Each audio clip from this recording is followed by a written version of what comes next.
Thank you. I will just caution you first that when I presented those slides, I had the benefit of hindsight to tell the Olam story 21 years later, looking at what we did. So it appears as a very neat sequence of well thought out, strategically clever way of developing a classical business model.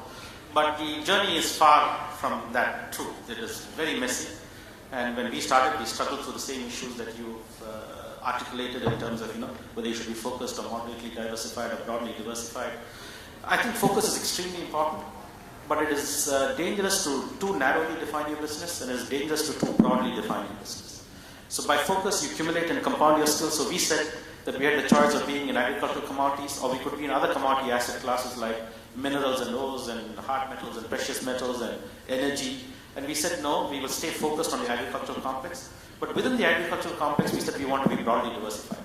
We don't want to be in just one business cashew or one business peanuts. We want to be in 20 agricultural commodities. So we have both focus and diversification at the same time as a result of this. The more important decision to take is really to look at your business not as a portfolio of products or geographies, which is the classical way that most businesses will look at their portfolio. That we are a cashew company or a cocoa company or we are a commodities company. I think it's important to look at your business as a portfolio of competencies and capabilities. The moment you take off the lens of portfolio of products and portfolio of geographies and put on the lens of portfolio of capabilities, skills, competencies, then that capability and skill can become a powerful predator for you. So you can then leverage it and you can make it fungible. So we said, okay, when we started off, if we had defined our business as a cashew company and a Nigeria company, then we would have only grown our business of cashew in Nigeria.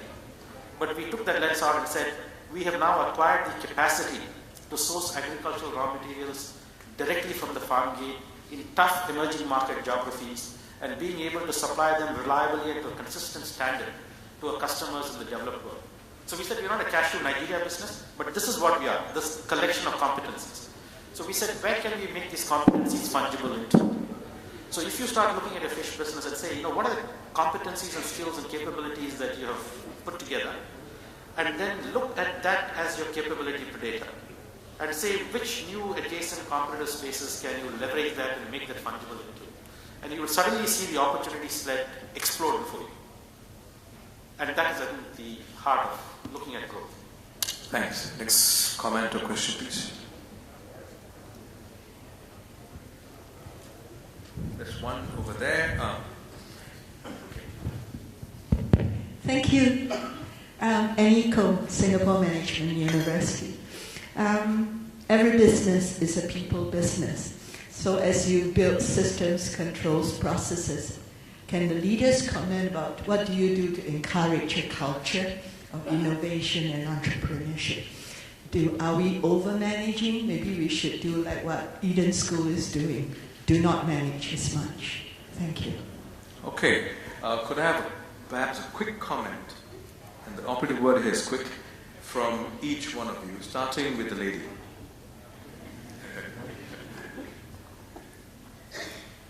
I think, first of all, I think you need to get people who are passionate about business, passionate about doing something they're doing.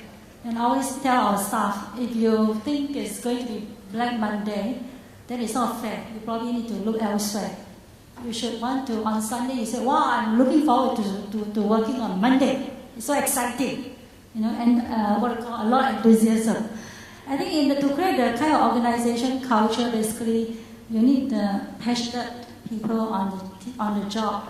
And I think they also have to encourage to take risks, calculated risks. I think just now one of the speakers to say that you encourage them and then they are allowed to make mistakes. But of course, you need to pull the plug at the right time. So basically, I think for us, I think we deal with children, we deal with teachers, we deal with parents, a lot of variable, unpredictable.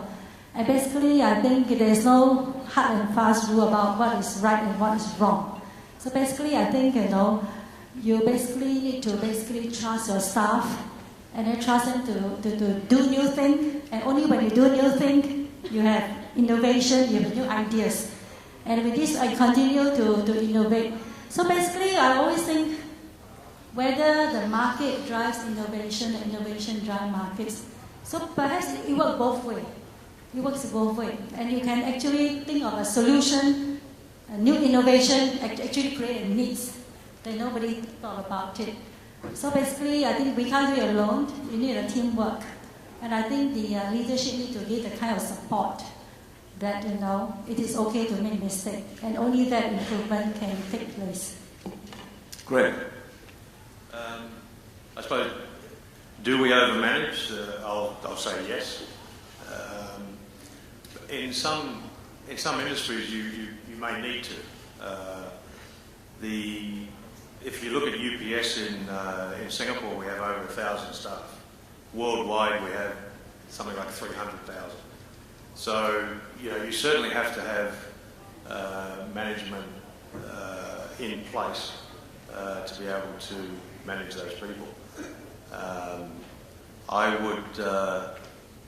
would think that because we're a US company, a US base, a lot of when UPS was starting, I've been with the company for over 18 years.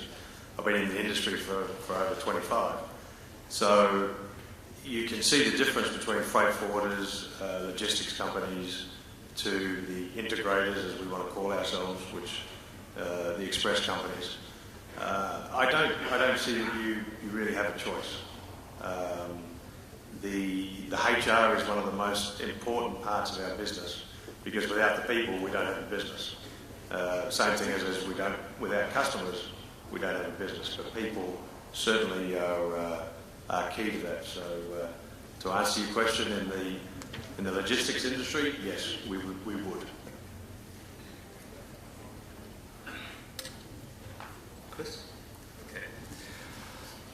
I use a real example. A few years ago, when we first introduced corporate governance to our company, and there were risk management system, there were authorization, there were all kinds of things.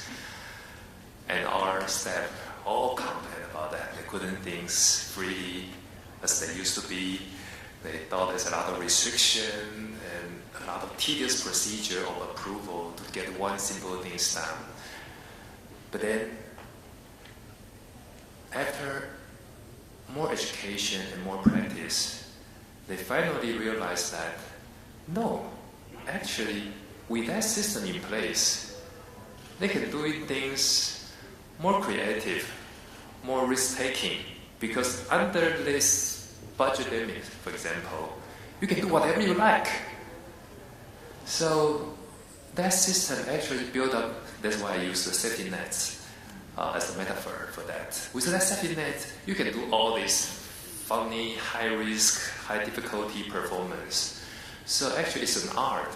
You build up a system, and the people might first misunderstood and thought that's a restriction, that slow down the process. But then, after years of practice, actually that system is to reach the ideal place that everybody can do things more freely, more creative, more risk-taking. So I know it's an art. It's like doing things in opposite way. Thank you. I think your question is, how do you build culture? For me, I think the most important thing is you have to select for fit. You have to be very clear what is the unique stamina, skills, and capabilities you need in your organization to succeed. And you should not try and be all things to all people. So we tell people who are trying to join Olam that if you want to play golf 3 times a week and have a 30-hour work week and have 6 holidays a year, we're not the kind of company for you. So it's not about benchmarking best work practices, but you're saying that your company is competing in a certain industry. This is the skill and stamina required to succeed. You develop signature processes, and you really work very hard to select for fit. The moment you select for fit, and assuming that he has a competency to do that role, you start building the culture.